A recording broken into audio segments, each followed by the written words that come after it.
Actually, the Catholic Church, the true traditional Catholic Church, forbids cremation, very severely, in fact. The true Code of Canon Law, 1918 and before, excommunicated those not only who were cremated by their own choice, but those who actually arranged for the cremation. You know? So it was the Novus Ordo that has, well, it's a paganization. It's a paganization because it's modernism taking the elements of the Catholic faith and distorting them so badly. The modernists actually in the Vatican have arranged to accommodate the pagan practice of cremation. The pagan practice of cremation goes back to the idea of the spirit sort of being released, you know, from the material. And even that goes back to some kind of philosophical, theosophical ideas that the Church obviously rejects as grave errors. So the Church condemns cremation, and the Novus Ordo has authorized it, and you're right, more and more of the Novus Ordo people are doing it. It's an evil practice. The Church has always condemned it as such. Is there any justification to allow cremation? Yeah, the Church recognizes in times of plague, for example, but only in the most extreme circumstances would the Church ever approve of this. And we see the consequences of this. This general obsession with the body during life, and just basically then contempt for the body during death, as though you put the body curbside for the trash truck to come and just pick up and take away. It's definitely an abuse. The Church herself, the true Church, following upon divine revelation, as we find in St. Paul's epistles, regards the body as something holy. It's something, even the corpse. The body is an essential part of human nature. You know?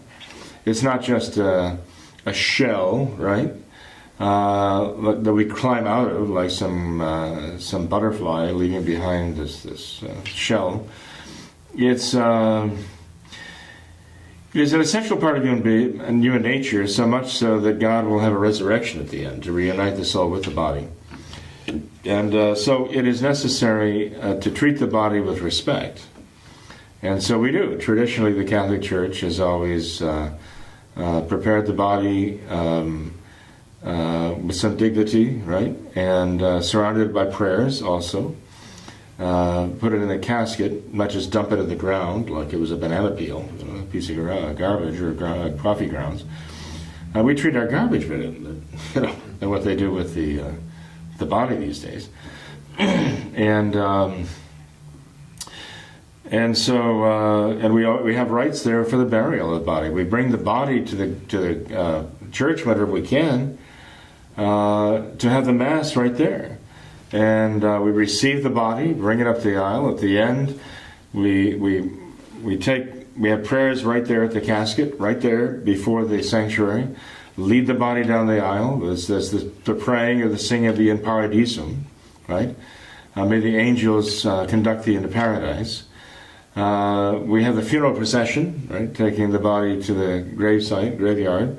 We have entire vast acreage of land devoted to receiving the body. We call it, in German, they call it the Friedhof, the court of peace. You know, a cemetery, resting place from the Greek. You know, place of rest. And so, and we go visit the graves, and we place flowers on the graves, and we realize the soul is not there, but these are the mortal remains of our loved one, and we anticipate the resurrection that way. So all of these are holy practices. You know, they're not just cultural phenomena that have nothing to do, outside of the human mind. They correspond to a reality that our faith teaches us about the importance of the body and the resurrection.